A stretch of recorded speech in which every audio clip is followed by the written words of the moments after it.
Okay mga kapopi, break na tayo.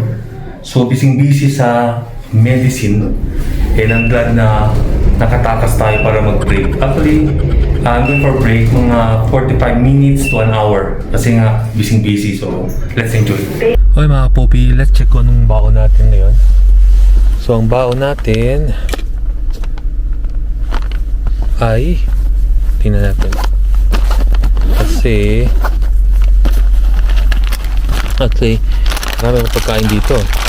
So bigyan tayo ni Mrs. ng light bites. Actually ito masarap din to kasi it's a banana cake, yung mga maliit na pieces ng banana cake. So tikman natin guys. Okay mga kapopi, kumain ako kanina sa bahay. So what we're going to eat right now is banana cake from Costco. Ang kakainin natin dito ko sa inyo. Yan ang banana cake natin.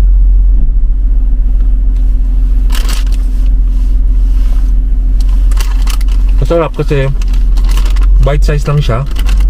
And I would say kung namamadali sa'yo, kasi I would say a lot of time for my break.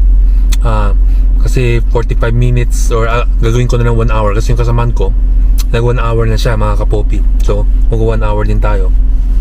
So pag mamadali guys, ito ang masarap na kainin kasi bite size lang siya.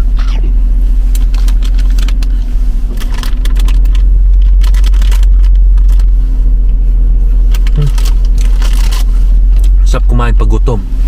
Kasi I'm working in medicine, napaka busy guys. We need to do a lot of transfer.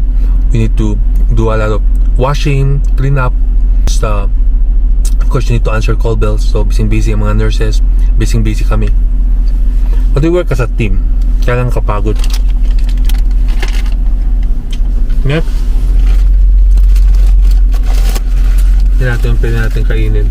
So, ngayon, since gutom ako, hindi naman masyado kasi kumain ako kanina. I have my Canela Dry Zero. Then I got the banana cake. Then it's good that si Mrs. pinadala tayo ng tempura. So, actually ito yung kinain ko kanina, you know, with rice before I came here. So kakainin natin to. So this is the shrimp. Masarap ito with rice, pero okay din mga kapopi papakin. Kaya pag gutom. Dito sa hospital, I'm already expecting that I'll be tired kasi I'm working B shift. Whether I'm working here, dito sa downtown, or I work at the university, basta pumikap ako sa hospital, it's a different kind of shift. Kasi we walk a lot. Sa facility, we can chillax kasi residents stay there as their home. That's their place. That's where they live. Pero dito, coming go mga pasyente, kaya iba-iba din ng mga situation, iba-ibang mga sakit, iba-ibang mga cases, kaya minsan mga ngapa ka, but you're always on your feet. Kaya pag dito ako nag-work sa hospital, gutom na gutom ako.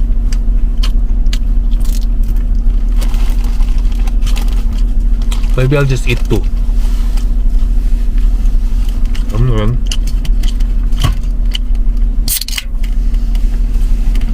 Ngayon guys, mga kapopi, I just drink zero. Hindi ako nagdi-drink ng regular Canada Dry or regular Coke. Lahat zero. Kasi sabi nila mas healthy, pero may aspartame naman. But I think I'm just used to it. So I think it doesn't matter. But I prefer zero. So kain muna tayo. I'll see you later. Okay mga kapopi, back to work naman tayo. So nakakain na ako ng masarap na pagkain na bigay ni Mrs. And ngayon mga kapopi, babalik na tayo sa hospital. And natapos na natin ang I came here at 7, 8, 9, 10. So 10:30 na, 11. So mayroon pa tayong 12, 1, 2, 3, 4, 5, 6, 7. Another 8 hours. Pero syempre may break time tayo ng 2 hours mamaya pag matutulog tayo. Dito yung bag natin, nandito malaking bag natin at pabalik na tayo sa ating unit dyan sa medicine. And of course, our water bottle. Yan. So guys, make sure ko nakalock to dito kasi maraming homeless dito sa area na to. Yan, nakikita niyo yung parking yan. Diyan nagtatambay yung mga homeless natin, mga kapopi.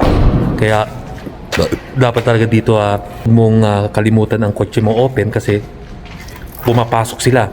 And before, I park sa binabasag nilang glass ng kotse tapos yung pagnanakawan nila. So, ngayon guys, teka, alsi ko na water bottle ko. Ngayon, pabalik na tayo sa hospital. At least, nakapakita ko sa inyo ang hospital ng pakonti-konti. Kasi, baka maging stricto sila guys, lalo sa unit, and I should be careful. So ito nakikita nyo guys, ito ang laki ng hospital natin. Yan, ito kahaba all the way doon guys, tapos paikot. Kitang kita nyo naman, it's all vacant here. Yan mga stop parking, pati mga parkingan ng mga pasyente. Actually pamilya ng pasyente guys. So, babalik na tayo sa unit natin. Hindi ka makapasok pag wala kang ID. Yan yung ginawa ni ate. Yan, you need to scan your ID here para makapasok. Ayan, ganyan. Saraduhan tayo guys. Ayan, bukas pa. Kasi later on, they're going to lock it. And, you need to pay your parking para maka-park ka.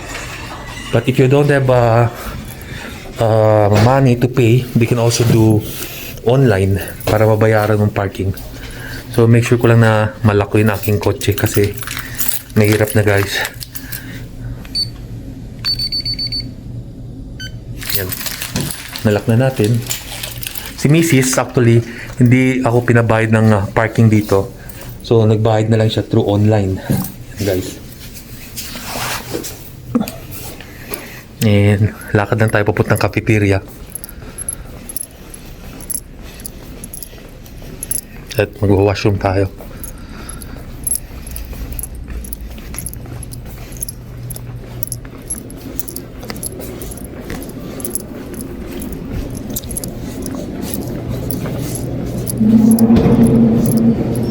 Dito guys ang aming kitchen area. Dito. And gamit lang tayo ng washroom. Minsan guys dyan ako kumakain. Washroom muna tayo. Hopefully malinis ang washroom. Kasi minsan may nagwa-washroom pero masyadong makalat guys. Itong washroom natin dito sa hospital. Yan, malinis naman. Yan guys. Pero magka-idea lang kayo ng ating washroom dito sa hospital. Okay, akyat muna tayo guys. Ang kapopi, ito ang ating glass elevator. Yan. Dito tayo sa 4th floor.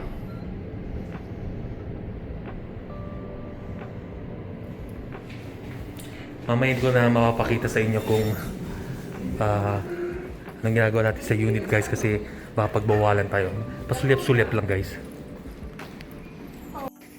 So let's go to our unit. Okay guys, ito ang ating unit. This is nursing unit. So the time is 11:10. So we just had a shift change. Siyempre ako 12 hours kaya nandito pa ako guys. So just a quick view of our unit. Yan, hopefully tahimik guys till tomorrow.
So far, tahimik naman ngayon.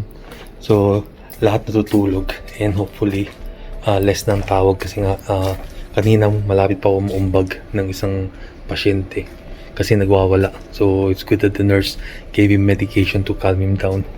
So, nagbe-break na ang mga ibang staff. So, ang naiwan kami and I'll go for break at 3 o'clock. So, 3 to 5.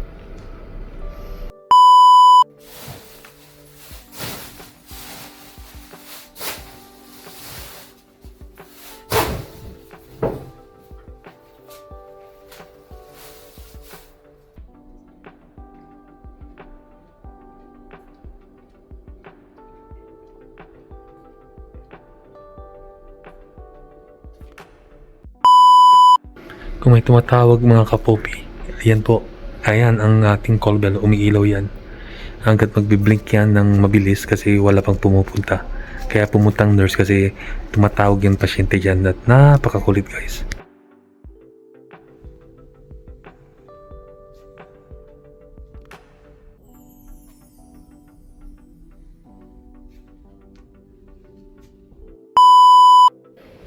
Okay mga kapopi, it's 2:30. So, we just did another round and so far tahimik naman. I would say walang tumatawag. Kanina may tumawag pero isa lang, and looking forward na makapag-break na tayo.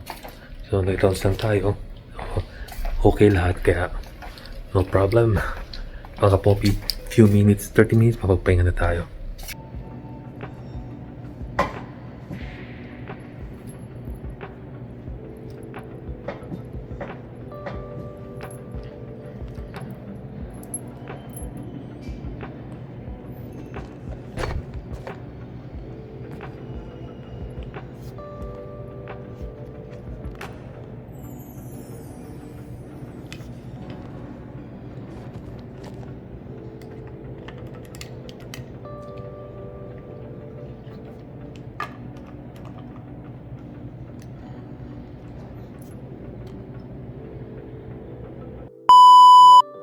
So mga kapopi, guys, so tayo mag-break. So nakikita yung legs ko, I just stretch it, tapos mag-snacking muna tayo bago tayo matulog ng at least kahit mga 30 minutes kasi hindi ako nakakatulog talaga pag nag-night shift ako. The most is 30 minutes then most din tulog ko sa bahay.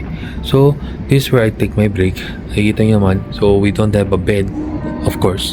So mga chairs lang kinoconnect namin para makatulog kami or para makapagpahinga. Gaya ko ngayon, so I just have an extra chair here, so I just stretch my legs para maka-rest yung legs ko and at the same time I can rest my back. Tapos ito guys ang ating mga units. Actually it's not the unit, ang unit natin nasa loob. Ito yung itsura ng parang kanilang mga chairs kung saan ang mga bisita, mga pasyente or mga staff pwede magpahinga. And we're on 5th floor. Nakikita nyo naman na they still have a lot of greens all the way pababa dito. Nakikita nyo, nakakalula ng konti. Yan. Tapos yung pinakababa, that's the basement. Yan guys. And then other staff, nagbe-break sila dun sa baba. Diyan sila nagpapahinga dyan sa mga malilit na mga chairs.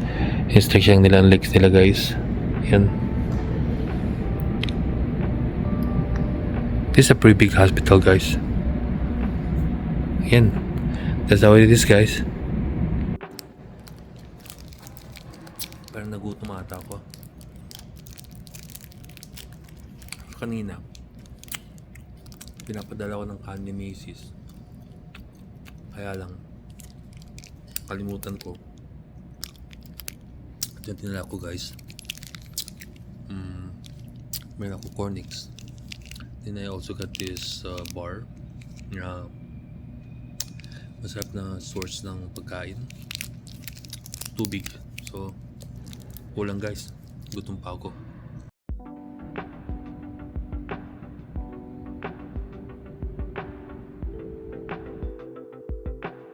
Okay mga kapopi, tapos na tayo nag-break. Pabreak na naman tayo sa ating unit. So, ang time is 5 in the morning. So, 2 hours na lang mga kapopi. So, wakas na matapos na rin ang ating 12-hour shift. Okay, natapon na natin ang basura. Pabalik na naman tayo sa ating unit.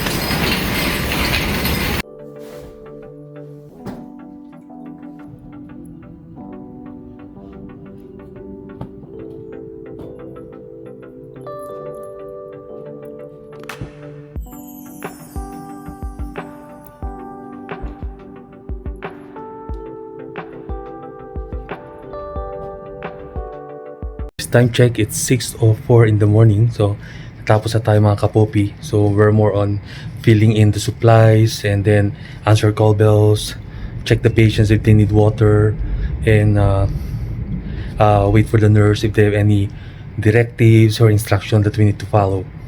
So ito guys, mga kapopi, kailangan yun sa warmer para pagdating ng day staff, we're all set. Okay, babalik na naman tayo sa unit.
Sa wakas, natapos na rin ang rounds natin mga kapopi. Pauwi na tayo and the time is 7:10. 7:10 in the morning guys. Oh, let's check the weather. Ang weather natin, tingnan natin guys. As you can see, maraming na nakapark and madali yung mapuno mamaya guys. So papunta tayo sa ating sasakyan at natapos na ang mahabang 12 hours guys. But it's not bad kasi may 2 hours na break tayo, may 45 minutes din na break. So I would say okay na rin ang 12 hours mga kapopi.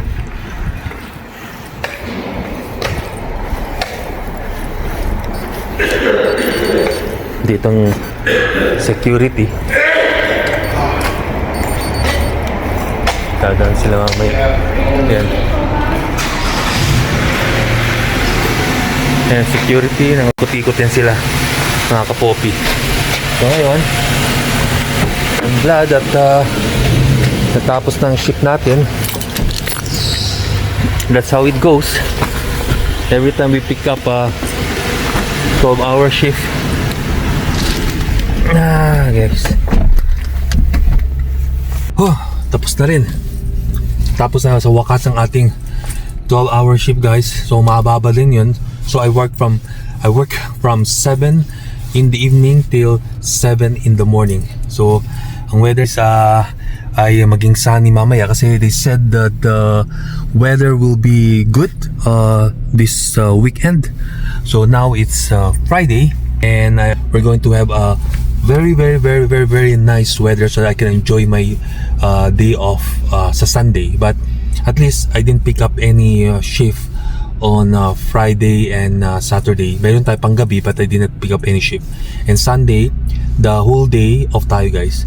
So mga kapopi, until next time, don't forget to like, subscribe, comment, and hit the notification bell button of my vlogs. Until next time, Prince Poppy guys. I-comment na lang at paki-subscribe. Bye bye and peace out.